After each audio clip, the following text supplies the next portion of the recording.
For the first time in 18 weeks, the number of available homes for sale in Ada County went down. Let's talk about that and more in this week's segment of Market Watch.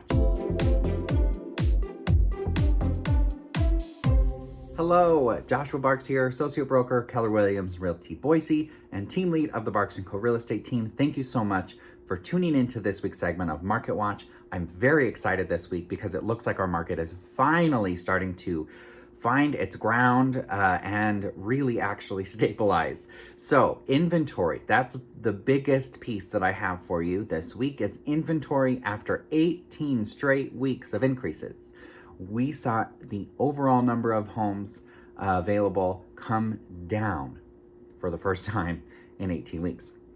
So right now we have 1,690 available homes in all of Ada County, and the average days on market for everything that's active right now is 42 days, which is also increasing.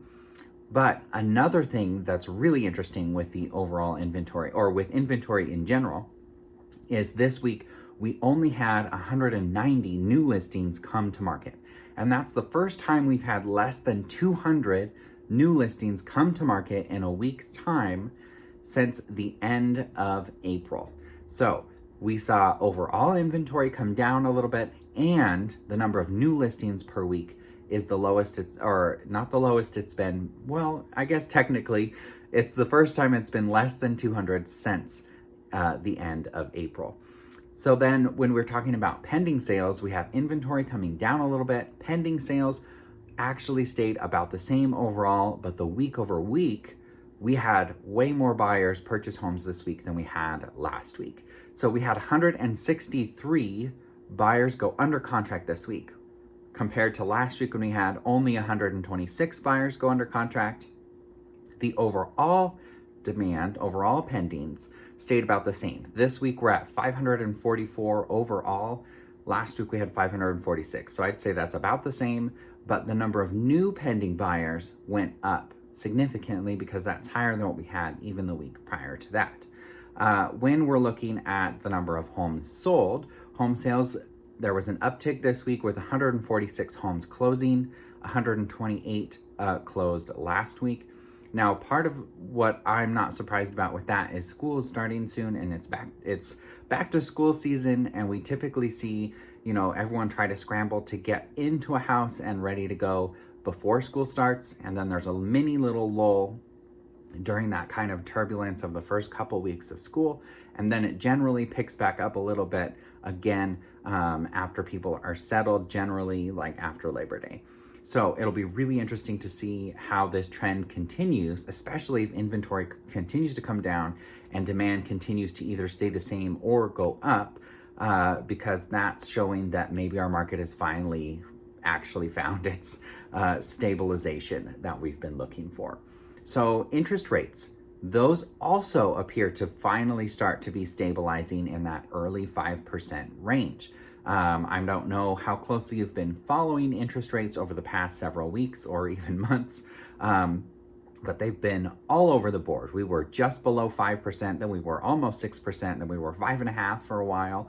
Then it went back down to 5.25%. Well, now we're at 5.13% for the average 30-year fixed, according to Freddie Mac, which is down from last week's 5.25%, which was down from the week prior, or actually, no, that was up from the week prior at 4.99%. So we're seeing interest rates kind of do this, which is also kind of the first time we're seeing that gap between the week over week change kind of level out. So it's possible, entirely possible, that we're going to stick with these early to maybe mid fives through the end of the year, even though earlier reports were indicating that interest rates would continue to rise pretty significantly through the year.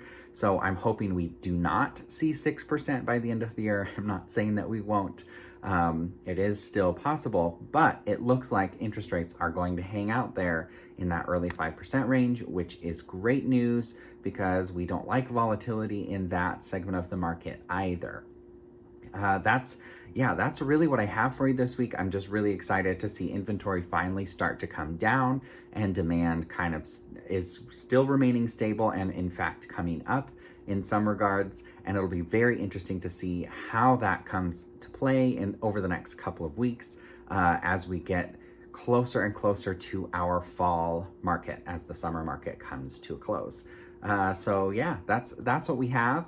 If you have any specific questions for me, or you want me to cover anything else on this channel apart from just these mini updates, please do let me know in the comments below, or you can reach out to me directly. And also, I'm here to just be a resource for you. So if you're thinking about buying and selling in the near future, even if it's this fall or next spring, I'm meeting with people that were thinking next spring right now as well. So it's not too early to sit down with a real estate professional to really come up with a plan and talk about your wants, goals, and what have you, and then figure out what's going to be best for you. So my number, 208-914-1095. That's what I have for you this week. I will see you next week for Market Watch, and I hope everyone has a fantastic weekend.